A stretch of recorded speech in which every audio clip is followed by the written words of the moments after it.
Keller, and I am the Senior Vice President of Early Childhood Quality Development at Think Small. It is my pleasure to welcome you to this third event of our four-part Small Talk series focused this year on implicit bias in early childhood.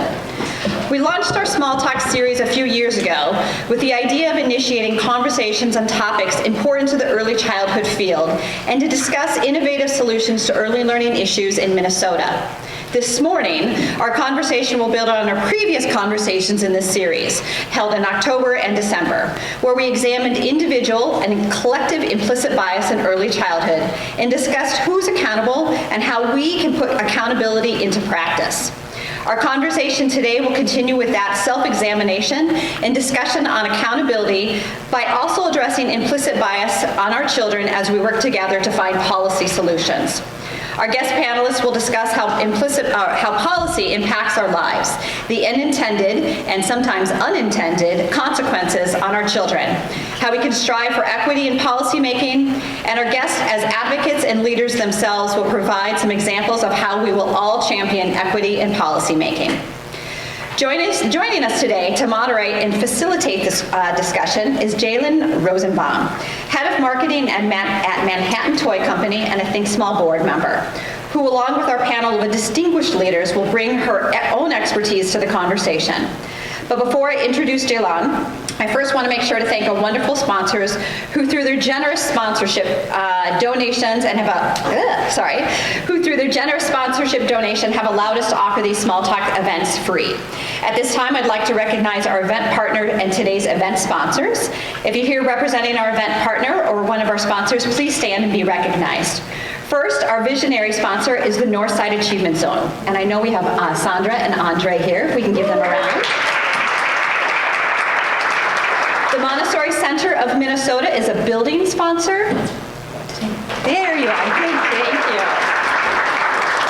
I'd also like to take this time to thank the Think Small board members for their support and ongoing commitment to this issue. Are any of our board members here? If you could take a moment and stand.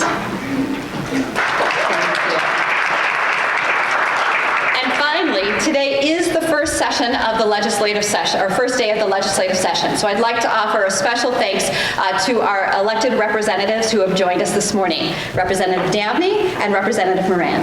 Thank you so much. Thank you. And if you or your organization or business would like to sponsor a future Small Talk event, please check our sponsor opportunities in your information folder on our website or at the information table at the front entrance. Now, it is my pleasure to welcome and introduce you to our moderator for today's panel and discussion, Jaylon Rosenblum. At Manhattan Toy Company, you can make your way up, a manufacturer of inspired toys for early childhood. It's all about giving kids a happy start in life. Jaylon is the head of marketing, lifts up the mission, working to develop, create, and implement her toys' overall marketing strategy and their e-commerce site. Prior to Manhattan Toy, Jaylon was an independent marketing strategy consultant. Prior to consulting, she was the director of marketing at Pepsi Company, leading the innovation agenda for Pepsi brand team.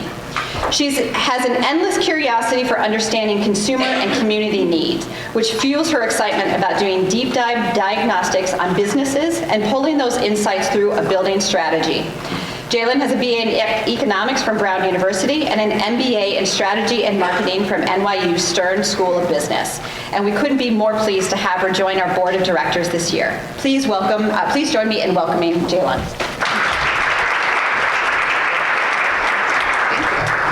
Thank you. Good morning. Good morning. Ooh, that's fantastic. Okay, so we have a lot to get through this morning, but just really quickly wanted to give some context for why I am excited to moderate the panel discussion this morning.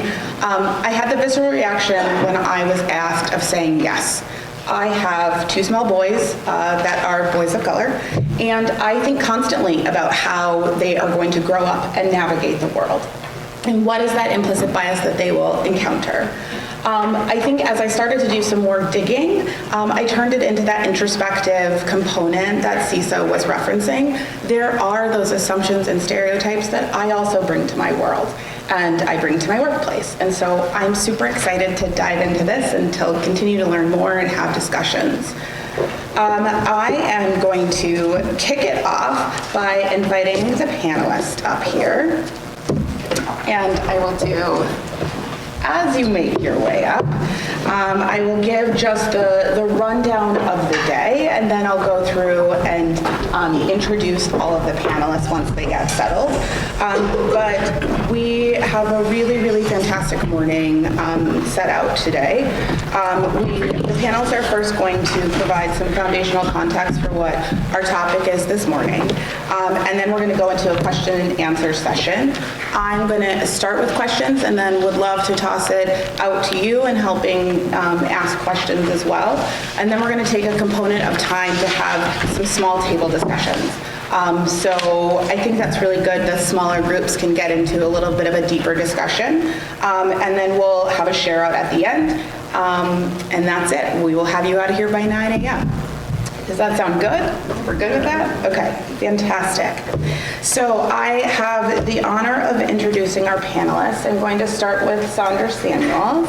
Sondra is the president and CEO of the Northside Achievement Zone. As president and CEO of the Northside Achievement Zone, also known as NAS, which is one of our sponsors, it's a collaborative of over 40 partner nonprofit schools. Sondra, along with parents, students, partners, and staff, is leading the revolutionary culture shift in North Minneapolis' focus on ending multi-generational poverty through education and family stability. The NAS Collaborative is working toward a single goal: to prepare low-income North Minneapolis children to graduate from high school, college, and be career ready. So, thank you, Sondra, for being here. Welcome. Our next panelist, Rinal Ray, Rinal is in the middle, is the Associate Executive Director for People Serving People and the Coalition Co-Chair for Voices and Choices for Children. At People Serving People, Rinal oversees the organization's engagement program and family supports, education, system change, and community engagement. She also leads the organization's strategic work around racial equity, authentic engagement, and organizational culture. Rinal serves as a co-chair of the statewide Voices and Choices for Children Coalition Steering Committee and teaches nonprofit advocacy, lobbying, and organizing in the Masters in Advocacy and Political Leadership program at the Metropolitan State University. So welcome, Rinal. And then Representative Rena Moran, for District 65A. Representative Moran is the chair of the Health and Human Services Policy Committee of the Minnesota House of Representatives. Elected in 2010, she represents the St. Paul communities of Rondo, Frogtown, Summit University, Thomasdale, Midway, and a portion of the North End and Cathedral Hill. As a legislator, she is focused on protecting children and the child welfare system and strengthening schools, reducing educational disparities, and fighting for affordable housing and economic opportunity for all. Representative Moran is the current chair of People of Color and Indigenous Caucus and the United Black Legislative Caucus. Thank you, Representative Moran. And we are going to go ahead and dive in. So each of our panelists are going to have 5 minutes where they are each going to cover a topic that will set context for the day, and then we'll dive in and start the Q&A session. So I will turn it over to you. Thank you. And somebody's clicking for me at some, all right, clicker. Good morning, everybody. How you doing today? And so you heard Cisa say I'm a visionary sponsor, the Northside Achievement Zone, and so you too can speak if you would just become a visionary sponsor. I want to start out by thanking Representatives Moran and Dabney. You all sacrifice a lot to represent those of us who call ourselves Americans and Minnesotans. And democracy is not as much a government as it is a movement. And we need people who are willing to lead that movement courageously and not always agree, but agree that we care about our democracy and our children. And so thank you so much for being here. Y'all, let's give it out. Let's give it a shout out for them. I've had the honor of working with both of them. They are great representatives, but more important, just terrific people. And I want to thank all of my partners in Northside Achievement Zone. If you're part of the zone, could you please just say ho? All right. right, and all this, we got some supporters here. My daughter's pediatrician is here. Dr. Newbern, wave your hand in the air. And my baby is 19. But anyway, so I want to start out today, and of course, thank you, Think Small, for doing this. It is amazing. And this topic around addressing implicit bias, the impact of it in our policy making, is so crucial for again, our democracy, but most importantly, our babies and our communities. And so if you've been at one of these Think Small sessions before, could you raise your hand, please, on implicit bias? Okay, if you've been at both, raise your hand. Okay, there's a car underneath your seat. So I am going to just be really quick around reminding us around implicit bias, because I know we all know, especially those of you who are here. I feel like I am, speaking to kindred spirits. But what I do know is that I need to, as an African American woman, be reminded of my biases. And yes, Black folks have biases, all the time. And I can never rest on my laurels. And so hearing this over and over again is just so critical in terms of the work that we do. And so let's again be reminded around, oh, thank you. Is it, okay. So I thought I'd start out with some cartoons. Anybody know who that is? Who is it? Rena. Serena Williams. Now that's not the fine African-American Black woman I know, but a white reporter sees her this way. And when a lot of kerfuffle was raised around the imaging of a Black woman in this way, and this is the history of America, by the way, in terms of how Black women, particularly those of us with darker skin, are depicted in the media, and it gets in there somewhere. The reporter says passionately that he meant no harm, that he meant no harm. That is, let's say it together, implicit bias. All right, let's go to the next one. So this I thought was like so truthful, right? So you see the police seeing a young Black male and he sees a gangster, and you see the young man seeing the police and seeing the KKK. Both happen. All right, both are real and it comes from all of the things around implicit bias. Your viewpoint depends on your point of viewing. Right? And if you're from the African American community, descendants of enslaved Africans who have spent 400 years in this country dealing with addressing oppression, then being, in Ta-Nehisi Coates' book, Between the World and Me, a young African American male said, if the color of my skin is seen as a weapon, then I'm always armed. Right? And so that is what you're depicting here. Now here's the difference. We all have biases, true, but that little boy, that young man, is not going to do too much to the police officer or to whole communities. So this is where power comes in there. And this is where, though we all have it, the importance of being cognizant of it in our policy making. It is not to make people demons who have biases. We all do. There is nobody who sits at any kind of table and says that they don't carry them. Being aware of them is the critical point. And I got to tell you, anybody have a little fatigue around what's going on in our country today? I think it's all connected. And I remember last week, a lot of people were tired. I remember that, and I know it's a collective, energetic feeling. But what I will tell you is that the only way out of our country's and our state's conundrum is in. The only way out is in. And that's what we each have to do individually. And so let's go ahead, and again, a reminder, this is the latest.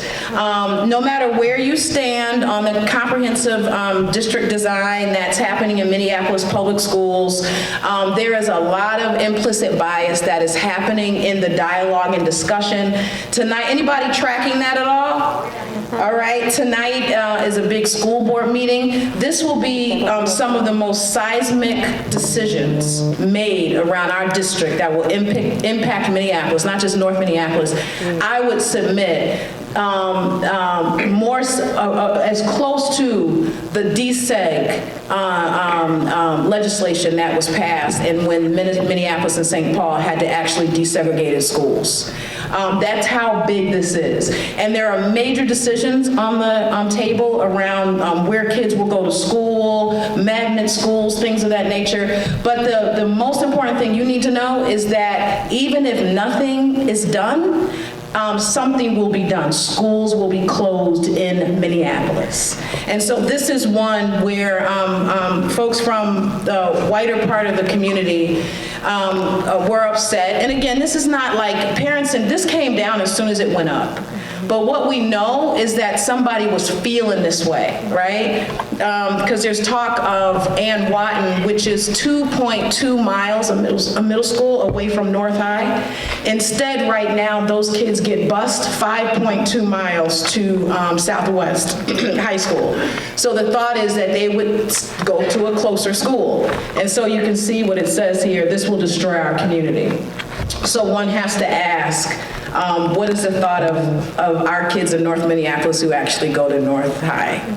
And so anyway, so that's, and I'm gonna, hurry up because you all already know what implicit bias is, and it's just, the stuff that all of our mental models, from being born here, from what we see on TV, from what our parents said or didn't say, what we learned in school, it's all of those things that too often we're not aware of, and it happens kind of viscerally in our gut, and then we find ourselves making decisions and we just absolutely had no idea of what the impact might be. And then, the characteristics, again, pervasive. It is really like asking a fish how that water is. It can't tell you, it lives in it. And not aligned. And so, you've seen all this before. Again, I feel like you could come up here and do that. And then the thing that's so important about implicit bias is that it is like an iceberg. When the Titanic went down, it didn't go down because of what was seen on top of the iceberg. It went down because it hit what was below. And so when you look at all of the layers, so you see an action, but undergirding all of those actions at the bottom is really our mental models and how we're thinking about the world and communities. And again, our viewpoint is from the point of which we are viewing. And lastly, it is all about us. The only way out is in, and that's a very individual thing, but it's also one that we can do collectively and really encourage each other and challenge each other to look at our own stuff. And this is about being accountable, acknowledging that bias is real, and that even if you don't feel like you are exerting your own, that somebody in the room might be who has a position of power. You own an action commitment to, if we can all commit that we will examine ourselves as well as our colleagues, and not from a condemning, I'm better than you kind of way, but from a, sis, bro, you might not know. Your intent might be one thing and your impact another. Finding solutions, making it happen. What's not up here is when you're unaccountable. And when you're unaccountable, that is comfort, you're just unaware and you don't care that you're unaware. You blame, you point fingers, you say why things can't happen, and you look at communities and people other than you as the reason for the problem. So in concluding, what I want to say is we have a lot of work to do, and fundamentally, this state is known for our achievement gap, right? And it is egregious and it's persistent and it's gone on for decades, and this is a national emergency, a statewide emergency. If 79% of white kids in the state of Minnesota were not reading at grade level, and if 82% of them were not doing math at grade level, which is the reality for children who look like me, it would be fixed. It would be fixed. I mean, there would be no stopping the transformation that would happen to change things. But you have to know that bias is alive, that we have allowed the potential of children to just rest on the table and die there. The achievement gap is not about our brown and black babies.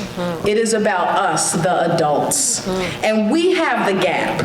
We do really well at making sure our white kids are ready for kindergarten, and we do really poor at making sure kids of color are. It's on us. It's about us. This discussion today is about us. And thank you for being here, because I know if you came this morning, I know you get it.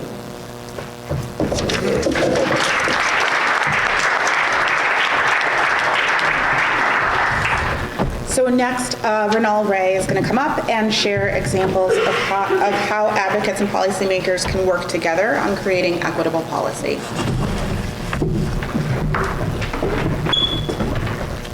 Good morning, everyone. I have the really fun job of sharing a little bit of a story with you all about the Voices and Choices Coalition and our Community Solutions Fund and the work that we can all do to help those around us think about policymaking and approaching advocacy with a racial equity lens, or at least I approach it with a racial equity lens.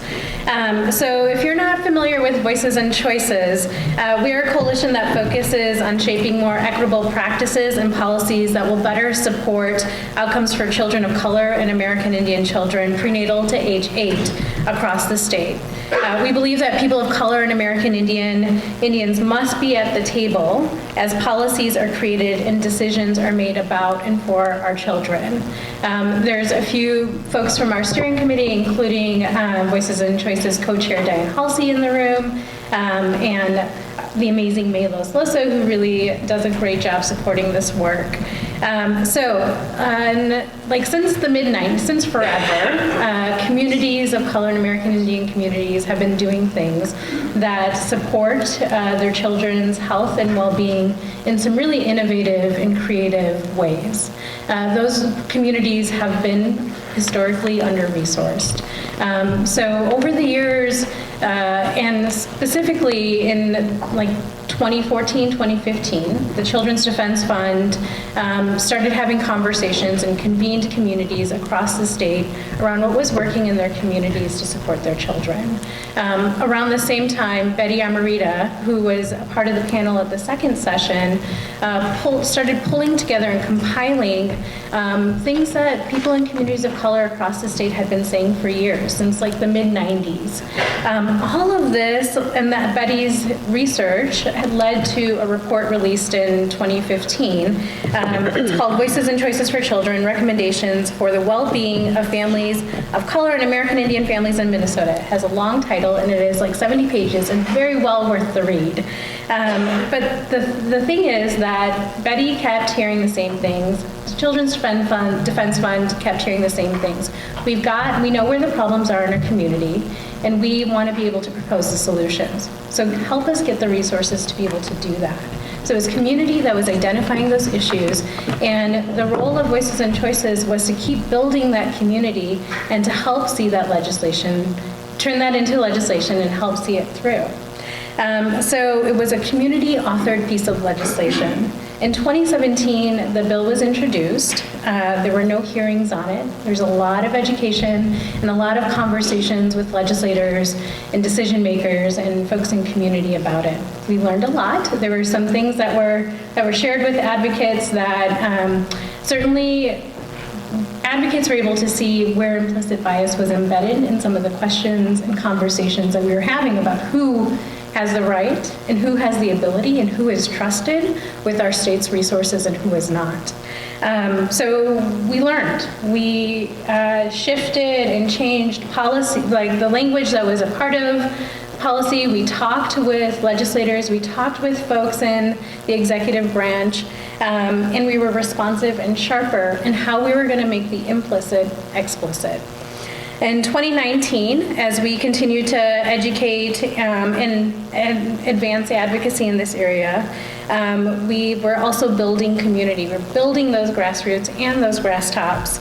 The bill was included in the governor's budget, which is a huge win, right? So it's a place where you start the conversation about what the state's priorities are, and that was a great thing to have happen. It didn't hurt that the lieutenant governor had at one point been the co-chair of Voices and Choices and was intimately familiar with why it was so important to invest in community solutions.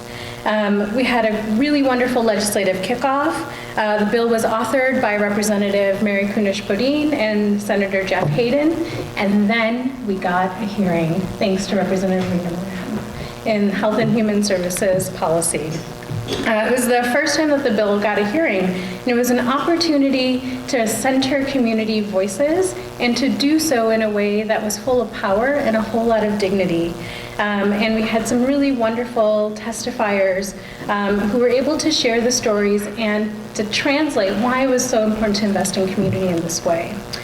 So the things that we learned throughout this process were that representation really matters, right? Like folks who understand why community solutions are important are the ones who are really going to support it and kind of demonstrate the political will to move things forward.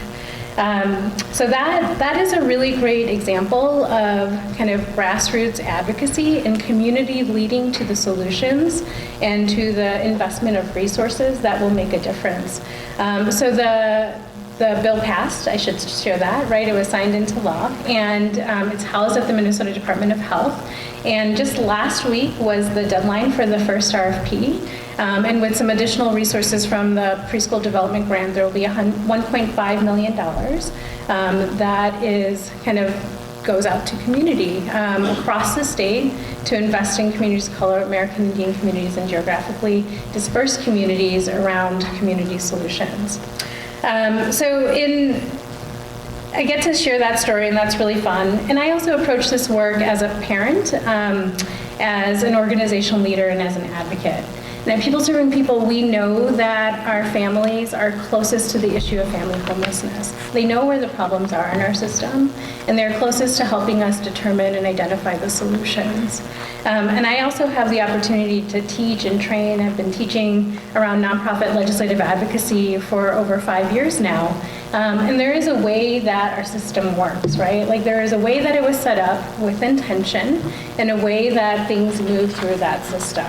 So by helping people understand and know the tools and their own power, we have the opportunity to kind of shape the things that also move through the system. And when we can do so with a lens that looks a little bit different, there is a possibility for some different outcomes. Because the things that we've been doing really haven't been working for our kids of color and American Indian children.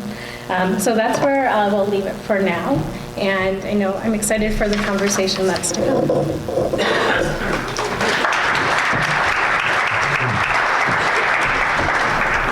Representative Moran is going to come up and talk about how policymakers can champion equity in policymaking.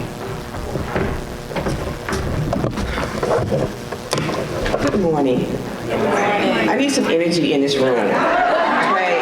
I know it's early, and I am not an early person, but we need some energy in this room, okay? Because we are talking about our babies, right? Yeah. We are talking about our community across the state of Minnesota, right? And we are talking about how each one of us can be the solution for what we need to do about implicit bias and how that shows up in policy. So I just want to thank Ms. Sondra Samuels for just laying out the foundation of implicit bias. So if you didn't know it, if you didn't understand it, I hope you're a little bit closer to what that means for you, right? Because this is not about somebody else. It's all about each one of you that showed up today and how you can be a part of improving the state of Minnesota. So you heard a little bit about my bio, but I'm also a mother. I'm a mother of 7. I have 4 sons and 3 daughters. I have my profession was early childhood education, which I taught in that arena for a good 15 years while raising my own kids. And I think we also know about the importance of the first 5 years of life, so that kids can enter kindergarten ready and prepared, be proficient at learning by 3rd grade, because we do not expect them to just be knowing how to read, right? That happens in like kindergarten. There's no tying of shoes and all the little things that when I was, a little kid, we're so far beyond that. And so I've been in the legislature for 10 years, and I remember, I've always been on the education committee, and I remember my first, you always remember your first, right? Like your first job, but being the first at the legislature, right? Which was like an eye-opener for me, because I wasn't one of those people who grew up and said I wanted to be an elected official, right? And I'm still grappling with what that really means for me. But I remember the first day showing up in education policy committee in the minority. My other half of the body was in the majority in the House and the Senate.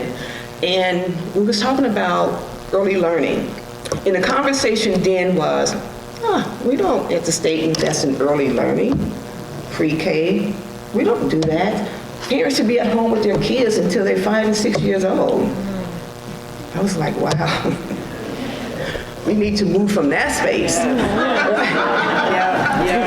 And finally we did. And finally we moved from that space to recognizing the value of giving kids a great start so that they can enter kindergarten ready and prepared. And we moved from the space of saying we need to invest in that because it's really important if we're going to work to reduce the disparities that we see, that we continue to talk about, that are still there. It has not gone anywhere. And so here we are in 2019, and we have done some investment. But this is what I've seen. I've seen some shifts. I've seen a shift to say that we really need to get low-income kids, kids of color, into early learning because that's their only chance to do well by 3rd grade and to go on to be good citizens and good students and good, nice young boys and girls in school, but also in life. To also talking about the affordability piece of it, because it's unaffordable, right? And now, I hear this conversation about and then we also say we really need to have kids in quality pre-K, so we're going to really invest in having them in our public school system, right? Because that's where the quality lies. And we can debate about that, because quality lies in many different ways. And then last year, I began to hear about the number of our 3 and 4 year olds who were being suspended from school. And I thought to myself, I cannot believe we're doing that to our babies. We know about trauma. We know about trauma. We know about ACEs, adverse childhood experiences. We know that by 3 years old, 90% of the child's brain has developed. So we know how important it is that we know they're learning about social emotional development. They're coming into often the classroom to learn how to share, to take turns, to say thank you, just these basic skills. And here we are suspending 3 and 4 year olds. Now, what is the impact of that? You suspend, so you have a child that for some reason a teacher don't know what to do. So they call the parent. And then they call the parent again. Then another day they call the parent again. We're going to say these parents are working. Because we have mandates to say in order to get child care, you have to be working in school, you have to be doing something. And so because they've been called so often from their job, you know what happens? They lose their jobs. When they lose their jobs, you know what happens? They become homeless. And it's this ripple effect. And so policies matter. Policy matters how we show up and advocate for all children, for all babies. Our implicit bias show up because the number one child to be suspended as a 4-year-old is a black young boy. I'm going to make some assumptions that some biases are showing up somewhere, right? You think? They're 4 years old, right? And so when I was back organizing my community, when I first moved in, just trying to figure out the light where it was coming through, I just bought a home and I was like, I'm going to be taxed out of my home, gentrification is going to happen. The elders that's in my community, the only thing that they're paying on their homes right now is their taxes. They're going to, they're on a fixed income. They're going to be taxed out of their homes. And we'll go to the city council and go to counties, go to other people, and they'd be like, you're right, Rena, we really agree with you and we like you. But that's the law. It's this law. It's that law in place. And so it was really clear to me that the laws and policies that historically have been created were keeping a community of people in a place. And if we're going to change the outcomes and impacts and not just look at individuals and families and children and say they're the problem, we have to move the laws that's going to support all of us. Because there are communities that don't look like me who got supported. That's our history. And so I don't want us to just, think and sit back and reflect, well, that was those people back then. We have 21st century laws that are doing the same thing today. And we have to be able to see that. I was just appalled when I saw that sign up there that said Kenwood Elementary, rest in peace. I asked Rinal, is that like something they're doing now? She's like, yes. Fears. The fears that comes up when we talk about giving our black and brown children a better education, a better opportunity. It shows up. The biases shows up. The prejudice shows up.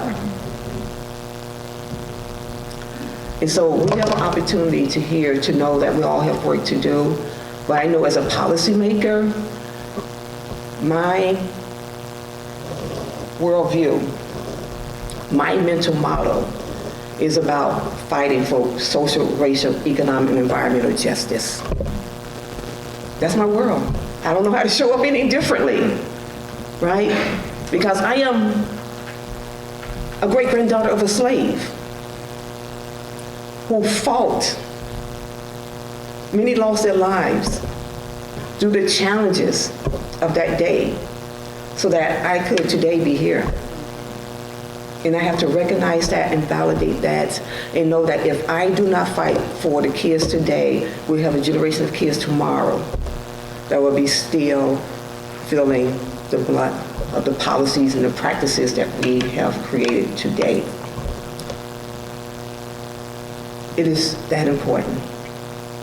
Whether it's in early learning, housing, our criminal justice system, workforce, it's there. And so I was elated to support the community solutions. Because I think sometimes we think communities do not know what's best for them. There are communities of people working back in their community doing awesome work, transformational work. They don't always show up at the Capitol because they don't feel welcome, feel a part of it. They're too busy working their community. But we as legislators need your help to help us see how we can create policies that create practices that are fair and just for all of us. Don't make assumptions that we know. I would say we don't. We probably have some disparities if we did. So I'm excited to be here today. I want some energy in this room because the work ahead is going to take a lot of energy. It might take a little discomfort, but that's okay. I'm discomfort all the time, right? And so if I can do it, surely all of you can do it, right? We can make it happen. But I want to say thank you all for being here today, and let's have some good conversations, and let's be the ones to take this out and make our world better.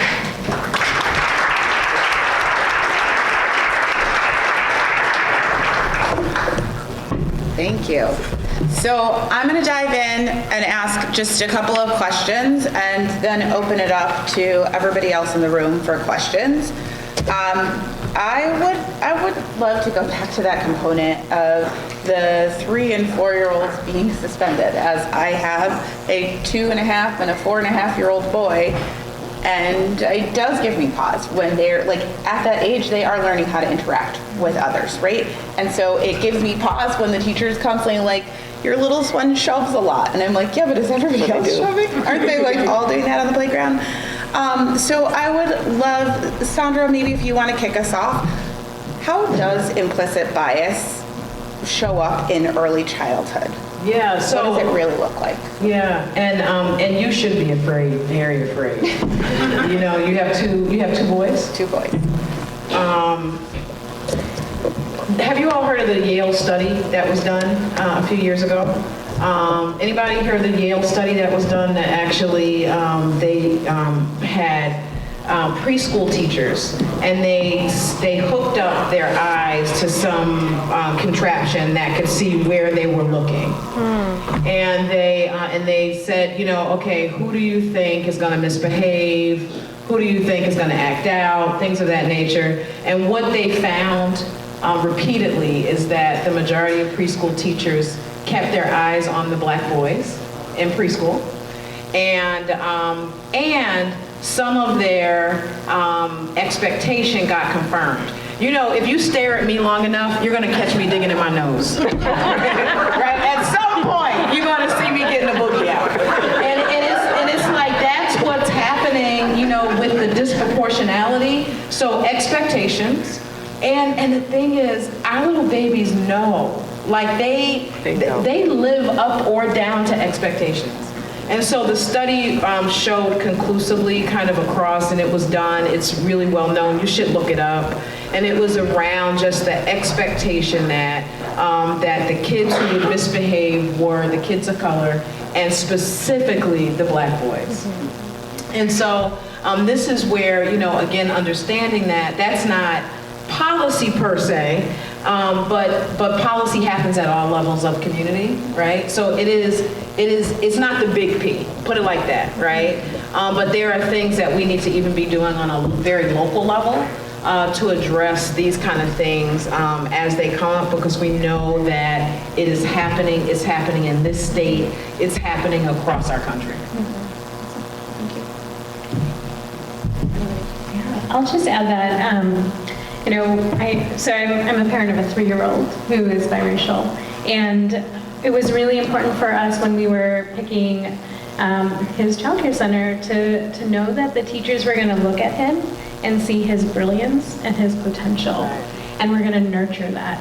And we had the privilege to be able to get on a very long wait list and then get in, thankfully, into a place where that is actually possible and that happens. And I know that at People Serving People in our education programs, we want our teachers to look at all of our kids and see their brilliance and their potential, and to help them grow in the ways that are going to kind of shift their trajectory and help shift their family's trajectory as they move forward. So there is something really important about the impact of policy that we set at a state level and how that informs the policies that we're setting at organizational levels, and what is baked into those policies that we're setting at an organization or even at a classroom level about how we respond to children who may be shoving. Like, what is that about, really? And what is my mindset and my implicit bias tell me about this child and this child's potential and future and possibilities? So as we're talking, because I completely agree, right? We're talking both about policy with that small p and policy with a big P. If we transition into the policy with a big P, by definition, implicit bias is like that unconscious, right? It's those components that you don't even know are kind of happening in the background. How do you craft policy that strips out that implicit bias with people just not being aware that it's there? Well, okay. So I think one, legislatively, I think it's helpful to have more legislators of color who bring a perspective to the table that is different from the dominant conversation. We sometimes have a very difficult time seeing and believing that communities of color have solutions, a perspective that works, and then want to invest in it without putting a bunch of criterias in front of what we're going to invest in, to make it very difficult, right? Or to be an overseer. And so, I'm not trying to say they're bad people, they're good people. But it has, historical acts last generations. And unfortunately, they still show up today about how we see those communities, right? often, legislatively, we believe that I know what they need. So we do it for communities and not with community. And so maybe that's implicit bias. Maybe that's just the way, the dominant culture believes things has to be done. And so having legislators of color, we're having this conversation right now in education, right, in discipline. And, the constitutional amendment, of what do a quality education look like? Do we continue to look at a constitution and something that was enacted in 1857? We know what's going on then. Or do we bring it to the 21st century and create policies and practices that's going to be successful and supportive of where we are today with our children, our educational system? And so let me just be clear. I'm not saying that people are bad people. We bring our worldview, we bring what we know, we bring that to the table. And unless you can create a space that's more diverse to give more diverse solutions and answers and thought processes, we get what we get. Can I ask Representative Moran a question? Just around, and I'm curious because I know it's been done in other areas of government, but racial bias impact analysis. Has that been used, do you know, in the education sphere and early childhood? Because I know it's used to analyze policies in other areas. Yeah. So we have introduced bills that state just what you asked. We have not been able to pass bills that focus, just do a racial analysis. Okay, of the impact. Just having, and we live in a political arena too, and that always makes it different. We are the only divided legislature in the country. And so sometimes what we can't do at the state level, you guys can do locally. And advocates can do that when they are working with legislators to advance policy solutions. The advocates can, with community, do the work of moving through these racial impact analysis and racial impact guiding questions around, this thing sounds great, if we do this, what are the impacts of it? Who benefits? Who doesn't benefit? What are we noticing about who doesn't benefit or who's adversely impacted? How do we engage people adversely impacted into the conversation to come up and make this policy better, right? Like, how do we kind of be specific and intentional about what we're trying to do and then engage those most directly impacted in the work to come up with a more equitable policy solution that we can then advance? So to answer Jaylon's question, a few more things. I love this question because I spend a lot of time in this question. I think there's the first and foremost thing is to engage communities most adversely or directly impacted in the issue or problem that you're talking about. I think that there is something that we can all do, which is around making the implicit explicit. Right? Getting curious with ourselves and getting curious with one another of, actually, why do I think that? Where does that thought come from in me? What informed that? What is it about the way that I grew up and the things that I was seeing on TV that lead me to this assumption, this belief, or this value? And then finally, these are urgent problems, but we don't need to pursue them with urgency. Right? What I mean by that is, yeah, let's be disciplined in our attention to them. But often in an effort to come up with a solution, we don't engage communities. We default to our established ways and patterns of being, and then we produce the same thing over again. So let's know that they're urgent, but let's slow down a minute and do the work that we need to do to get more equitable solutions. So I think that's a really good segue. I'm going to make a slight modification based on time, but I think what you're articulating is a really good segue of making that implicit explicit. So what I would love to do is just take a few minutes to have those table conversations because the questions that are off the tables are really to have that introspective component of, for example, one of the questions is, what are the mental models that have created the following policies?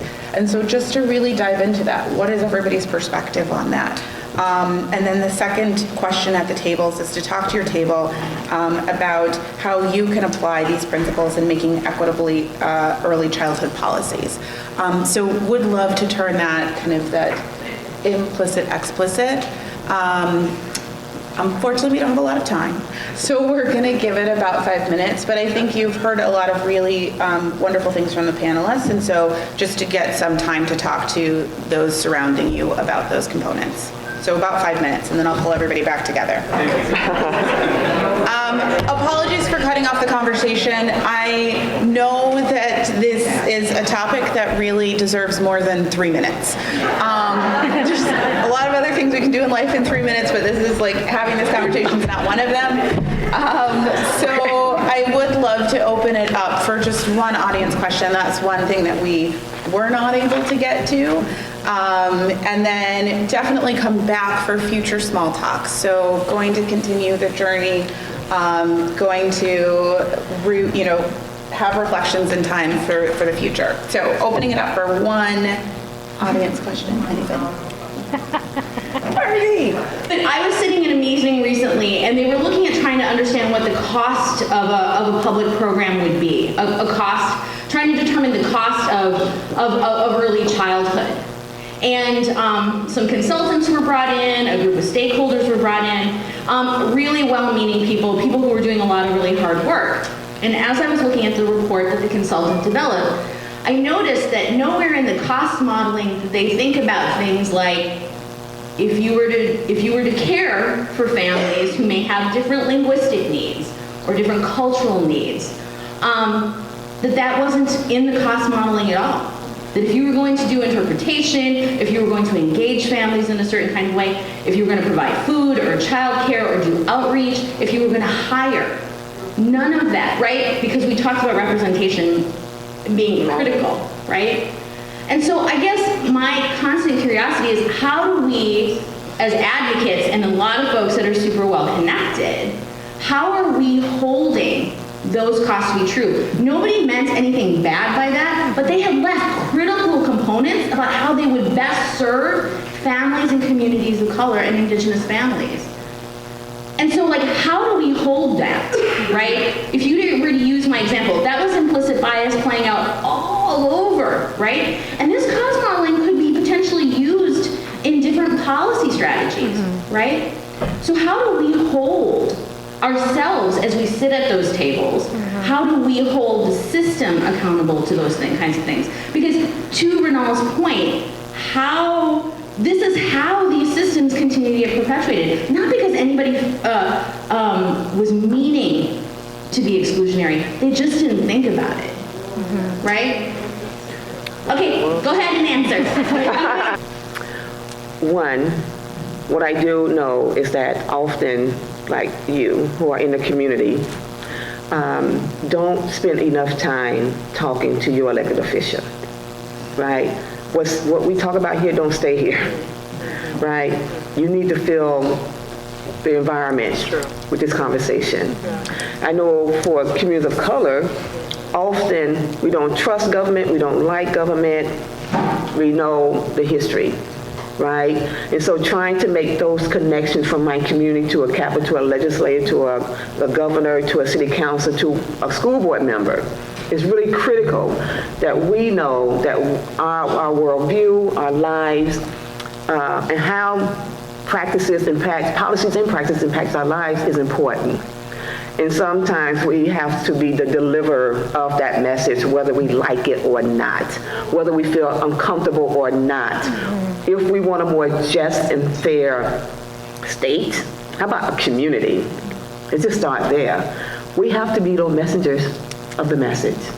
Otherwise, people don't think of things, they leave things out, and their own worldview shows up in that final decision-making process. Your voices are needed. Think about Representative Moran, you were saying you walk around uncomfortable all the time. All the time, right? And so there is a thing in those meetings, in those spaces, where we kind of value comfort, and we value people getting along. and we like some sort of great solution at the end of it. So I just want to encourage you to be the squeaky wheel, to say the thing that's going to make people uncomfortable. And you know, there is a different cost for people who say that, right? Like there's a different cost for me if I can walk into the room where I don't have a whole lot of power in that space. And there's a different cost for my boss who can walk into that same room and has a different positionality in that space.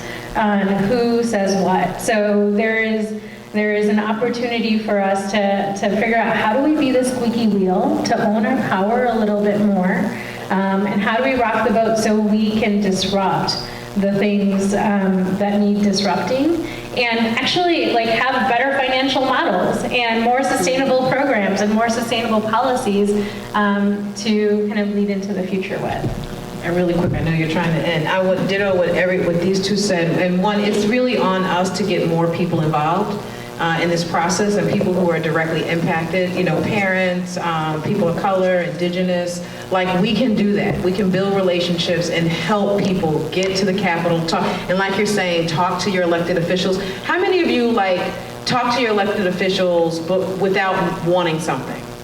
Like, you, see, that's really good. I don't do that. It's like, you know, I want that amendment passed. Can we talk?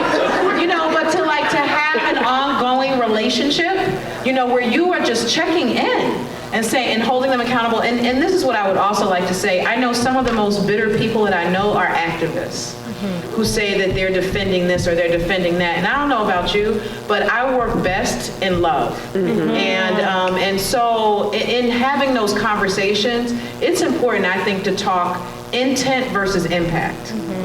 Because you never actually know somebody's intent, but you know the impact on you, on communities, and to say, I don't know what your intent is, I'm gonna assume you have a great intent. Now, okay, I know sometimes after a while, you know they don't. Okay, so then, okay, that's fair.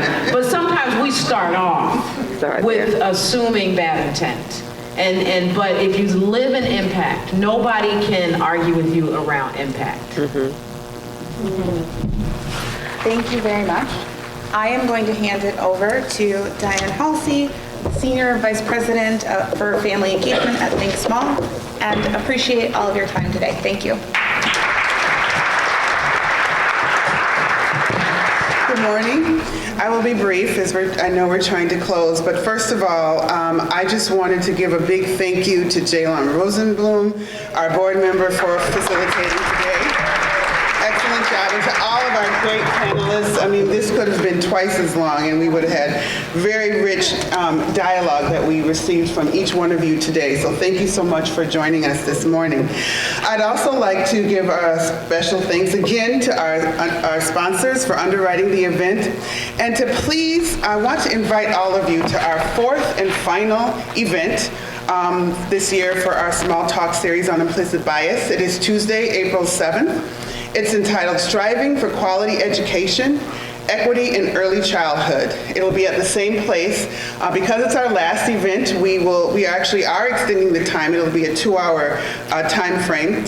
Please visit our website at thinksmall.org, Small Talks, for more information and to register.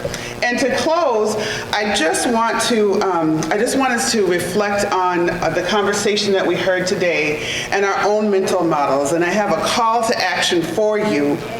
And that is to take time to recognize your own mental models whenever you come in and sit at those spaces. Carry this conversation that you started at your small groups out into the world. Talk with your colleagues, your boss, your organization, your legislators, all of them. Challenge everybody about their mental models.